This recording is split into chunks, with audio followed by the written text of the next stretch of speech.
சமத்துவ நடைபயணம் மேற்கொள்ளும் திராவிட இயக்க போர்வால் புரட்சி புயல் அண்ணன் வைகோ அவர்களே, இந்த நடைபயணத்தை தொடங்கி வைத்து வாழ்த்துரை வழங்கவிருக்கிற, சமத்துவ ஆட்சியை வழங்கிக் கொண்டிருக்கிற சமத்துவ பெரியார் முத்தமிழறிஞர் கலைஞர் அவர்களின் கருத்தியல் வாரிசு மாண்புமிகு முதல்வர் அண்ணன் தளபதி அவர்களே, இவ்விழாவை தலைமை வகித்து சிறப்பித்துக் கொண்டிருக்கிற மாண்புமிகு அமைச்சர் அண்ணன் KN நேரு அவர்களே, முன்னிலை வகித்து சிறப்பித்துக் கொண்டிருக்கிற மாண்புமிகு அமைச்சர் அன்பில் மகேஷ் பொய்யாமொழி அவர்களே, அனைவரையும் வரவேற்று உரையாற்றி சிறப்பித்திருக்கிற மக்களவை உறுப்பினர் துரை வைகோ அவர்களே, ஆடிட்டர் அர்ஜுனராஜ், டாக்டர் ரொகையா, செஞ்சி AK மணி, ஆடுதுறை இரா முருகன், திமு ராஜேந்திரன், வெல்லமண்டி சோமு, மணவை தமிழ்மாணிக்கம், TTC சேரன் ஆகிய தோழர்களே, நிகழ்ச்சியை தொகுத்து வழங்கிக் கொண்டிருக்கிற தோழர் மு செந்தில் அதிபன் அவர்களே, நடைபயண ஒருங்கிணைப்பாளர் சு ஜீவன் அவர்களே, அணிகளின் பொறுப்பாளர்கள் பாஸ்கர சேதுபதி, ஆசை தம்பி, பால சசிகுமார், சுமேஷ் ஆகிய தோழர்களே, நம்மிடையே வாழ்த்துரை வழங்கவிருக்கிற தமிழகத்தின் முதுபெரும் தலைவர்களுள் ஒருவர், மூத்த தலைவர் ஐயா பேராசிரியர் காதர் மொய்தீன் அவர்களே, வாழ்த்துரை வழங்கி அமர்ந்திருக்கிற மக்கள் நீதி மையத்தின் பொதுச் செயலாளர் அன்பு சகோதரர் அருணாச்சலம் அவர்களே, திராவிடர் கழகத்தின் பொதுச் செயலாளர் அண்ணன் துரை சந்திரசேகரன் அவர்களே, திரளாக கூடியிருக்கிற தமிழ் சொந்தங்களே, உங்கள் அனைவருக்கும் என்னுடைய பணிவார்ந்த வணக்கத்தை தெரிவித்துக் கொள்கிறேன். இனிய ஆங்கில புத்தாண்டு வாழ்த்துக்களையும் தெரிவித்துக் கொள்கிறேன்.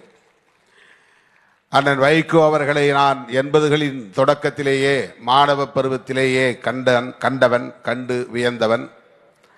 அவர் எங்கே உரையாற்றினாலும் அங்கே சென்று அவருடைய உரைகளை கேட்பதில் மிகுந்த ஆர்வம் கொண்டவன்.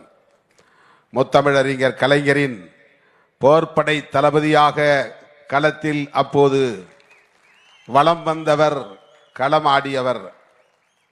அன்றைக்கு அவரிடம் கண்ட அதே வேகம், அதே வீரியம் பல பத்தாண்டுகளை கடந்த நிலையிலும் இன்றும் நீடிக்கிறது என்பது பெரும் வியப்பை தருகிறது. அது மட்டுமில்லாமல் ஏற்றுக்கொண்ட கொள்கையில் பகுத்தறிவு பகலவன் தந்தை பெரியாரும் பேரறிஞர் அண்ணாவும் விதைத்த சமத்துவ கொள்கையில் இன்னும் உறுதிப்பாட்டோடு விளங்குகிறார் என்பதற்கு சான்றாக இந்த சமத்துவ நடைபயணம் விளங்குகிறது. அவருடைய கொள்கை உறுதிப்பாட்டின் ஒரு சான்றாக இது அமைந்திருக்கிறது.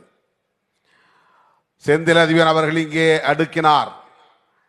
1986 இருந்து 2018 வரையில் தொடர் நடைபயணங்கள் 10 முறை இதுவரையில் தமிழகத்தில் 6000 கிலோமீட்டர் நடைபயணம் மேற்கொண்ட பெருமைக்குரியவர் என்பதை எடுத்துரைத்தார்.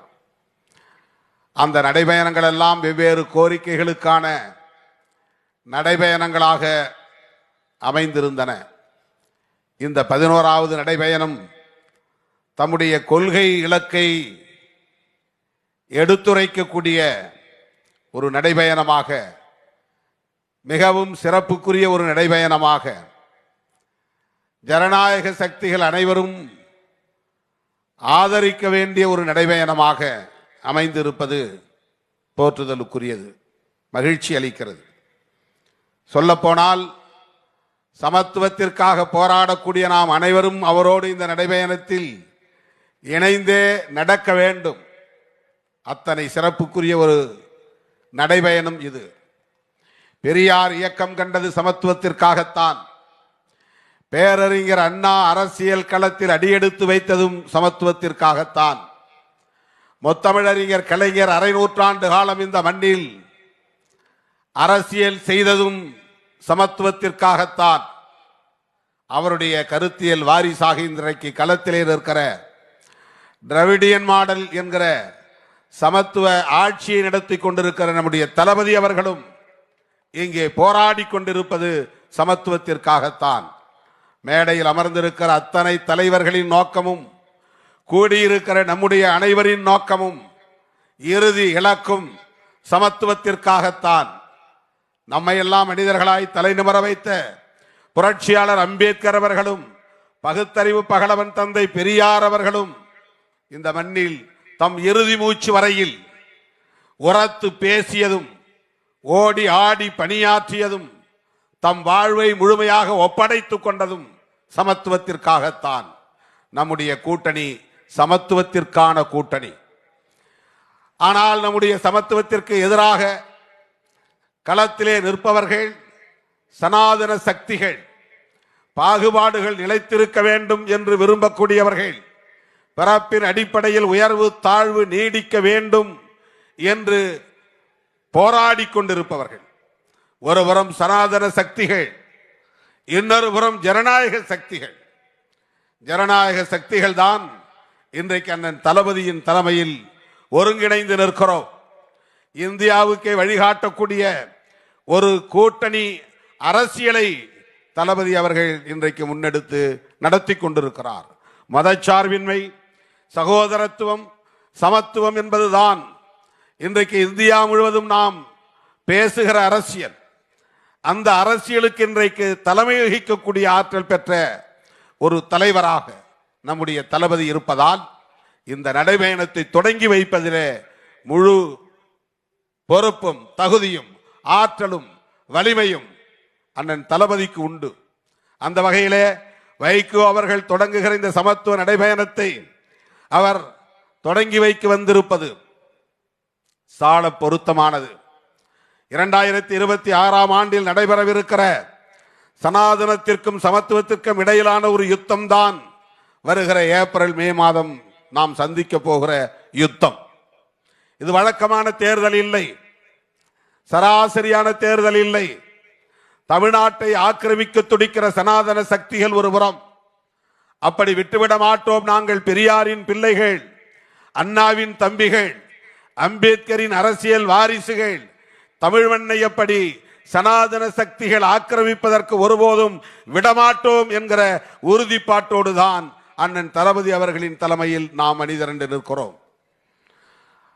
வெளிப்படையாக சனாதன சக்திகள் ஒருபுறம் நிற்கிறார்கள் என்றால் அவர்களுக்கு துணையாக பல்வேறு முகமூடிகளை அணிந்து கொண்டு திராவிடத்தை பேசக்கூடியவர்களாகவும் தமிழ் தேசியத்தை பேசக்கூடியவர்களாகவும் இன்றைக்கு முகமூடிகளை அணிந்து கொண்டு நமக்கு எதிரான திரிபுவாத அரசியலை பேசிக் கொண்டிருக்கிறார்கள். இவர்கள் அத்தனை பேரையும் ஒரே நேரத்தில் ஒரே களத்தில் எதிர்க்க வேண்டிய எதிர்கொள்ள வேண்டிய பொறுப்பு நம் முன்னால் இருக்கிறது. அவர்களை வீழ்த்துவதற்கான வலிமை அண்ணன் தளபதி அவர்களின் தலைமையில் அடங்கி இருக்கிறது.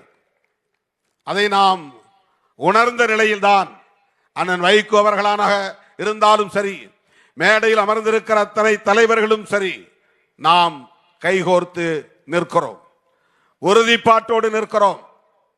இன்றைக்கு நாம் தமிழ் என்று பேசுகிறோம் என்றால் அது திராவிடத்தால் தான் உயிர்ப்போடு இருக்கிறது.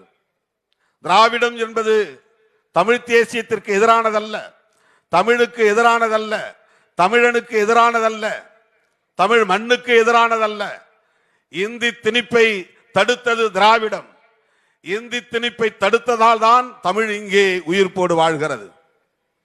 இந்தி திணிப்பை தடுத்த போராளியால் தான், தந்தை பெரியாரால் தான் தமிழ் இன்றைக்கு உயிர்ப்போடு இருக்கிறது. அதனால் தமிழ் என்றும் தமிழ் தேசியம் என்றும் நம்மால் பேச முடிகிறது. பெரியார் போராடாமல் இருந்திருந்தால், அண்ணா போராடாமல் இருந்திருந்தால், முத்தமிழறிஞர் கலைஞர் அவர்கள் போராடாமல் இருந்திருந்தால், திராவிடம் இந்தியை தடுக்காமல் இருந்திருந்தால் இன்றைக்கு நாம் எல்லோரும் இந்தி பேசக்கூடிய இந்தி வாழாக்களாக மாறியிருப்போம். தமிழ் தேசியம் என்கிற சொல்லே பிறந்திருக்காது. இந்த 40-50 ஆண்டுகளில் தமிழ்நாடு இந்தி பேசும் மாநிலங்களில் ஒன்றாக மாறி இருக்கும். தமிழ் மக்கள் இந்தி பேசும் மக்களாக மாறி இருப்பார்கள். இன்றைக்கு தமிழ்நாட்டில் தமிழ் வாழ்கிறது என்றால், தமிழ் உணர்வு மேலோங்கி இருக்கிறது என்றால், தமிழ் தேசியம் என்கிற சிந்தனை வளர்ந்தோங்குகிறது என்று சொன்னால் அதற்கு அடித்தளம் அமைத்த தலைவர் தந்தை பெரியார். அதை பரப்பியவர் பேரறிஞர் அண்ணா. அதை கட்டி காத்தவர் முத்தமிழறிஞர் கலைஞர். அதை இன்றைக்கு முன்னெடுத்து செல்பவர் நம்முடைய தளபதி அவர்கள். ஆகவே திராவிடம் என்பது சமூக நீதி, திராவிடம் என்பது சகோதரத்துவம், திராவிடம் என்பது சமத்துவம். எனவே இந்த பயணம் திராவிட நடைபயணம் என்று சொன்னாலும் பொருந்தும், சமத்துவ நடைப்பயணம் என்று சொன்னாலும் பொருந்தும். அந்த திராவிட அரசியலை கட்டி காப்பாற்றக்கூடிய பாதுகாப்பு அரண்களுள் ஒன்றாக தமிழகத்திலே விளங்குகிற ஒரு பேர் இயக்கம் மறுமலர்ச்சி திராவிட முன்னேற்ற கழகம். அந்த கழகத்தின் தலைவர் முத்தமிழறிஞர் கலைஞரால் வளர்த்தெடுக்கப்பட்டவர், திராவிட முன்னேற்ற கழகம் என்கிற பாசறையில் வளர்ந்தவர், பெரியாரின் கொள்கைகளால் புடம் போடப்பட்டவர், பேரறிஞர் அண்ணாவால் தட்டி வளர்க்க பெற்றவர் அண்ணன் புரட்சி புயல் வைகோ அவர்கள். அதே பாசறையில் வளர்ந்தவர்தான் அண்ணன் தளபதி அவர்கள். ஆகவே இவர்கள் முன்னெடுக்கிற இந்த முயற்சி தமிழ் மண்ணை காக்கும், தமிழ் மக்களை காக்கும், தமிழ் மொழியை காக்கும், சமூக நீதியை காக்கும், சமத்துவத்தை வென்றெடுக்கும் என்பதை சொல்லி இந்த வாய்ப்பு வழங்கிய அண்ணன் வைகோ அவர்களுக்கு எனது நெஞ்சார்ந்த நன்றியை தெரிவித்து இந்த பயணம் வெல்ல வாழ்த்தி விடைபெறுகிறேன். நன்றி, வணக்கம்.